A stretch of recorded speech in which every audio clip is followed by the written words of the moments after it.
అందరికీ నమస్కారం అండి. నేను ఏలూరు కార్పొరేషన్ మున్సిపల్ కమిషనర్ని మాట్లాడుతున్నాను.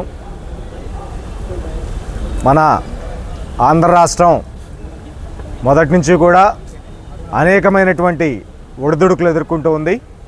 మొదటగా ఉమ్మడి తమిళనాడులో పార్ట్గా ఉన్నటువంటి మనం మద్రాసు ప్రెసిడెన్సీలో ఉండి మద్రాసు రాజధానిగా మన ఆంధ్ర ప్రాంతం ఉండేది. తర్వాత భాషా ప్రయుక్త రాష్ట్రాలు ఏర్పాటు చేయాలనేటువంటి ఉద్దేశంతో త్యాగం ఫలితంగా ఆంధ్రప్రదేశ్ రాష్ట్రం ఏర్పడింది హైదరాబాద్ రాజధానిగా. అయితే అనేకమైనటువంటి రాజకీయపరమైనటువంటి ఒత్తిళ్లు ఒడిదుడుకులు ఎదుర్కొని కేంద్ర ప్రభుత్వం తెలుగు రాష్ట్రాన్ని రెండు భాగాలుగా జరిగింది. అనేకమైనటువంటి సమస్యలు పరిష్కరించకుండా విభజన చట్టాన్ని తీసుకురావడం జరిగింది. ఆ అపరిష్కృతంగా ఉన్నటువంటి సమస్యల్లో మొట్టమొదటిది ఆంధ్రప్రదేశ్కు రాజధాని ఏది అనేటువంటిది అపరిష్కృతమైనటువంటి సమస్య. అదేవిధంగా ఉద్యోగుల విభజన, ఆర్థిక విభజన, ఈ విధమైనటువంటి ఏ విధమైనటువంటి సైంటిఫికల్ అనాలిసిస్ లేకుండా ఆనాటి ప్రభుత్వం, కేంద్ర ప్రభుత్వం నిర్దాక్షిణ్యంగా తెలుగు మాట్లాడే ప్రజల మొత్తాన్ని కూడా రెండుగా విభజించడంతో ప్రత్యేకంగా ఆంధ్రప్రదేశ్ ప్రాంతంలో ఉన్నటువంటి ప్రజలందరూ కూడా సొంత రాజధాని లేకుండా, అదేవిధంగా ఒక మంచి అభివృద్ధి చెందినటువంటి పట్టణం లేకపోవడంతో చదువుకున్నటువంటి పిల్లలందరినీ ఎక్కడికి పంపించి చదివించాలా, ఎక్కడికి పంపించి ఉద్యోగాలు చేయించాలా, ఏ విధమైనటువంటి భరోసా పిల్లలకు కల్పించాలా అనేటువంటి ఒక తీవ్రమైనటువంటి సంక్షోభంలో మన ప్రాంత ప్రజలందరూ కూడా ఉండటం జరిగింది. ఈ సందర్భంలో గౌరవ ముఖ్యమంత్రి వర్యులు శ్రీ చంద్రబాబు నాయుడు గారు మొదటిసారి ముఖ్యమంత్రి అయినప్పుడు అనేకమైనటువంటి ప్రజాభిప్రాయ సేకరణ తీసుకొని కృష్ణానది ఒడ్డున ఉన్నటువంటి ప్రాంతాన్ని రాజధానిగా ఎంపిక చేసి అమరావతి అని చెప్పి నామకరణం చేయడంతో అందరం కూడా సంతోషించాం. ఒక గొప్ప చారిత్రాత్మకమైనటువంటి ప్రాంతం ఆంధ్రప్రదేశ్కి రాజధానిగా రాబోతూ ఉంది. ఈ ప్రాంతాన్ని మనం గతంలో ఈ ధాన్యకటకం అనేటువంటి పేరుతోటి ఈ ప్రాంతాన్ని పిలిచేవాళ్ళం. ఆ విధంగా శాతవాహనుల కాలంలో శాతవాహనుల ప్రాంత రాజధానిగా విరాజిల్లినటువంటి ధాన్యకటకం నేడు ఆంధ్రప్రదేశ్ రాష్ట్రానికి రాజధాని కాబోతుంది అని చెప్పి మొత్తం అందరం కూడా సంతోషించి ఆనందాన్ని వ్యక్తం చేసి దాన్ని అభివృద్ధి చేసుకుందాం అనేటువంటి తరుణంలో మళ్ళా ఇంకొక రాజకీయపరమైనటువంటి ఒడిదుడుకులు ఎదుర్కొని రాజధాని ప్రశ్నార్థకంగా మారింది. మళ్ళా అధికారాన్ని చేపట్టినటువంటి గౌరవ ముఖ్యమంత్రి వర్యులు ఈ అమరావతిని మళ్ళా ఎవరు కూడా కదిలించకుండా ఆంధ్రుల రాజధాని పూర్తి స్థాయిలో ఇక్కడ అందుబాటులో ఉండాలి, ఇది అనేకమైనటువంటి విద్యా కేంద్రంగాను ఉద్యోగ కేంద్రంగాను అనేకమైనటువంటి సౌకర్యాలు ఇందులో వనగూర్చి ఆంధ్ర ప్రజలందరికీ కూడా ఈ రాజధాని అండదండలతో ఉండాలని చెప్పి ఉద్దేశంతో అనేకమైనటువంటి సౌకర్యాలు రైతుల యొక్క త్యాగాలను దృష్టిలో పెట్టుకొని ఈ రాజధాని మొత్తాన్ని కూడా డెవలప్ చేస్తూ ఉన్నారు. ఇప్పుడు కనుక మనం కళ్ళతో చూసినట్టే విట్టు, అమృతానందమయ్యి, అదేవిధంగా ఎస్ఆర్ఎం లాంటి అంతర్జాతీయ స్థాయి యూనివర్సిటీలన్నీ కూడా అక్కడ పిల్లలకు విద్యాబుద్ధులు నేర్పిస్తూ ఉన్నాయి. ఇంకా బిట్స్ పిలాని ఇంటర్నేషనల్ స్కూల్స్ అన్నీ కాలేజీలన్నీ కూడా ఈ పీరియడ్లో సైట్ కేటాయించడం జరిగింది. అవన్నీ కూడా రాబోయే 2 సంవత్సరాల కాలంలో తమ క్యాంపస్లు స్టార్ట్ చేయించి ప్రపంచంలో అత్యున్నత విద్యా ప్రమాణాలు అందించే ప్రాంతంగా భవిష్యత్తులో మన అమరావతి రాబోతుంది అనేటువంటి దానికి ఎలాంటి సందేహం లేదు అని చెప్పి ఈ సందర్భంగా మీ అందరికీ తెలియజేసుకుంటూ ఉన్నాను. అదేవిధంగా క్వాంటమ్ వ్యాలీని తీసుకొచ్చి గౌరవ ముఖ్యమంత్రి వర్యులు అమరావతిలో ఎస్టాబ్లిష్ చేస్తూ ఉన్నారు. ఈ క్వాంటమ్ వ్యాలీ కనుక కంప్లీట్ అయినట్టే మన ప్రాంతంలో చదువుకున్నటువంటి పిల్లలందరూ కూడా చక్కగా ఈ ప్రాంతాల్లో ఉద్యోగ అవకాశాలు మెరుగుపడతాయి. అదేవిధంగా గూగుల్ అనేటువంటిది విశాఖపట్నంలో తన క్యాంపస్ని స్టార్ట్ చేయబోతూ ఉంది. అది కూడా పూర్తయిన పక్షంలో చదువుకున్నటువంటి పిల్లలందరికీ కూడా వైజాగ్, అమరావతి అదేవిధంగా వివిధ ప్రాంతాల్లో ఉద్యోగ అవకాశాలు కల్పించబడతాయని చెప్పి అందరికీ కూడా తెలియజేస్తూ, ఇదే విధంగా ఇంటర్నేషనల్ ఎయిర్పోర్టు అదేవిధంగా స్పీడ్ రైల్వేస్ అన్నీ కూడా అమరావతి మీదుగా కేంద్ర ప్రభుత్వం ప్లాన్ చేస్తూ ఉంది. ఇవన్నీ కంప్లీట్ అవడానికి దాదాపు ఐ థింక్ ఒక 10 to 15 years పట్టచ్చు. ఈ 10-15 ఏళ్ళు పూర్తయితే ఒక ప్రపంచ స్థాయి నగరంగా అమరావతి విరాజిల్లుతుంది అనడానికి ఎలాంటి సందేహం లేదు.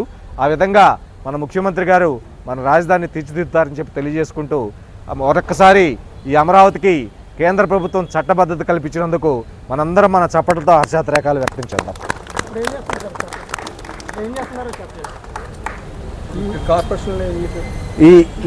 ఈరోజు కేంద్ర ప్రభుత్వం లోక్సభలో రాజ్యసభలో అమరావతి ప్రాంతాన్ని ఆంధ్రుల రాజధానిగా తీర్మానిస్తూ విభజన చట్టంలో పొందుపరచడం జరిగింది.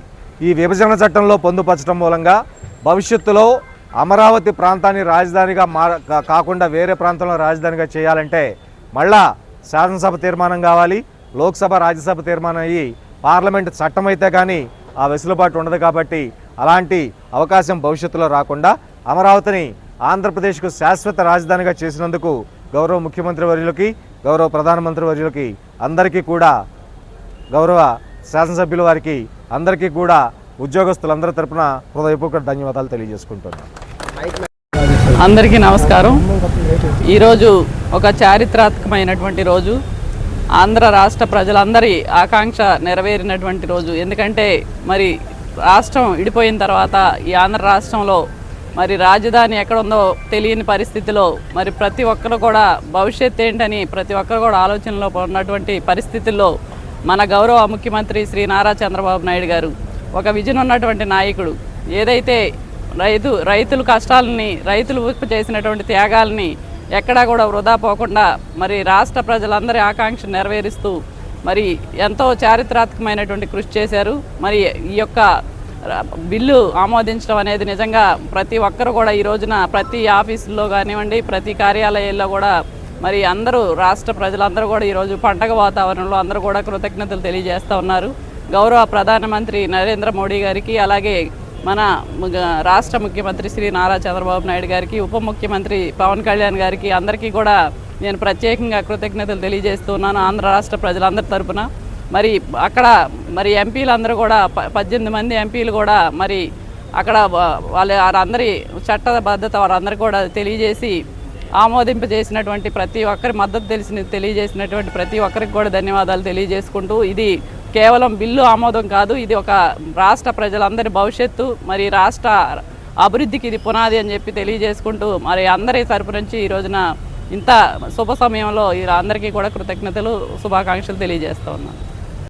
ఉమ్మడి ఆంధ్రప్రదేశ్ నుంచి మన రాష్ట్రం విడిపోయి 12 సంవత్సరాలు అయినప్పటికీ ఒక ప్రత్యేక రాజధాని లేకపోయిన కారణంగా మనం ఇంతవరకు ఇటువంటి కార్యక్రమం చేయలేకపోయాము.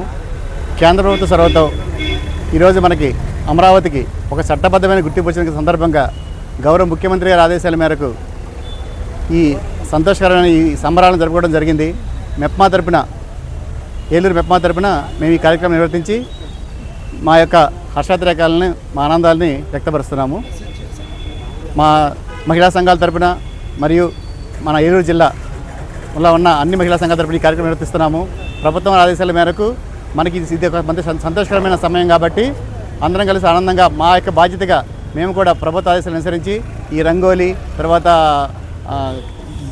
క్యాండిల్స్ వెలిగించడం, దీపాలు వెలిగించడం ఈ కార్యక్రమం నిర్వర్తించాము. సో ఇది మన రాష్ట్రానికి ఒక మంచి శుభపరిమాణము. ముందు ముందు కూడా ఇటువంటి కార్యక్రమాలు ముందుకుంటామని చెప్పి మీ అందరికీ తెలియజేస్తున్నాం. నమస్కారం. జై అమరావతి, జై అమరావతి. మోటార్ సైకిల్ ప్రియులకు శుభవార్త. ఇప్పుడు మన ఏలూరు ఎస్ఆర్కే బైక్స్ లో ప్రపంచ ప్రఖ్యాతి పొందిన Java, SD, BSA motor cycles అందరికీ అందుబాటులో ఉన్నాయి. ఈ లెజెండరీ బ్రాండ్స్ ని స్వయంగా టెస్ట్ డ్రైవ్ చేసి ప్రత్యేకమైన అనుభూతిని పొందండి.